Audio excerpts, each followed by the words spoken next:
Oxford House, Manitoba, quite a remote community in northern Manitoba.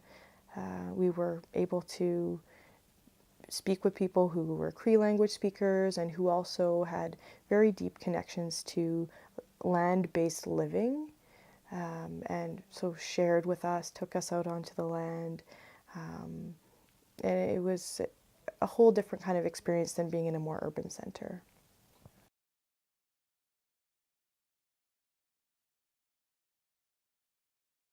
10 a.m. this morning, followed by a feast this evening at 6 p.m.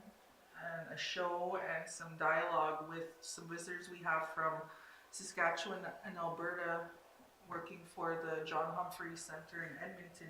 Art is one of those tools that it's not for everybody, but if that's the tool for you, it's a way to tap into those things we don't know how to express often.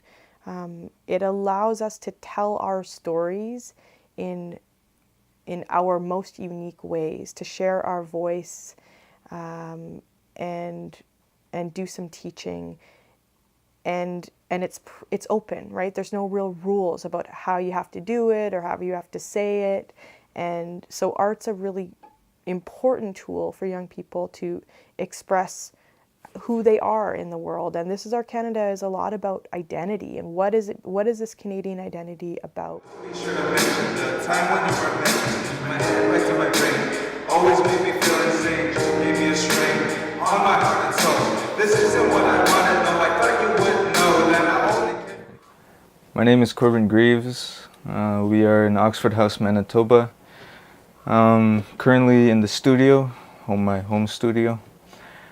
I like to make music. I used the DAW FL Studio to record, and yeah.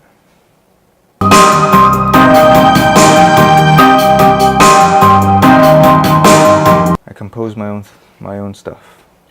And what's it like in a place that's kind of isolated? How is it making music? Does it benefit or does it weigh it down? Or? There's pros and cons to it, of course. Pro is that since there's not much to do in an isolated reservation, you get to focus on more curricular activities, such as music or videography, stuff like that, because you have all that spare time. So, but the con is that you barely have any way of showing your work. So when you get something done, it's hard to show it to people and showcase it. But overall, if you keep focusing on it, you'll eventually get noticed, and that's what it's all about: hard work and work ethic. So the timeline's a really interesting exercise that we've been using, which just has us reflect on different milestones throughout Canadian history and unpack some of the things we don't talk about, some of those darker corners of our past, and also talk about what that means for us today, you know, legacies of colonization and trauma for certain communities.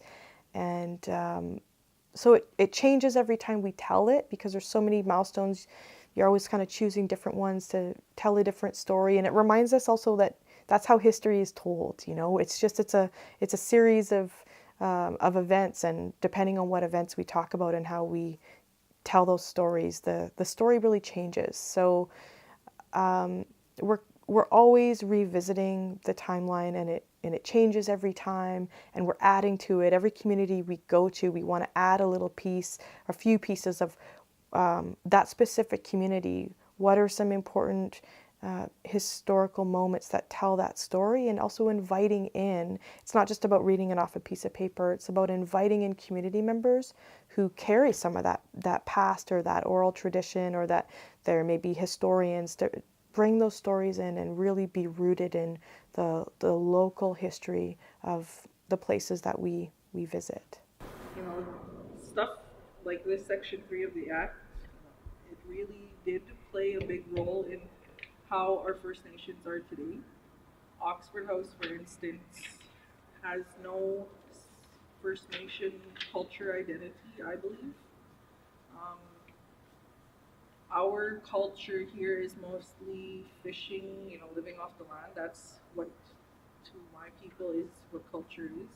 But there is no spiritual culture.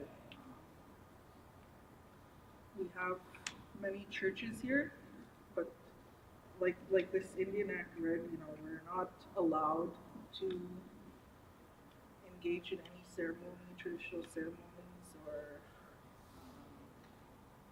powwow dances. And these laws, you know, those are a big contributor to why Oxford House and many other communities are what they are today. That, you know, it was a cultural genocide. Doing the timeline in Oxford House was difficult. It highlighted how much people had lost because of colonization, and it also, being there, highlighted how well they had resisted certain projects, like the fact that they still retained their language was felt like a success.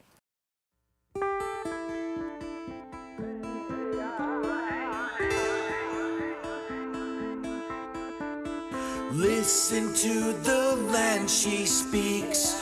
Open up your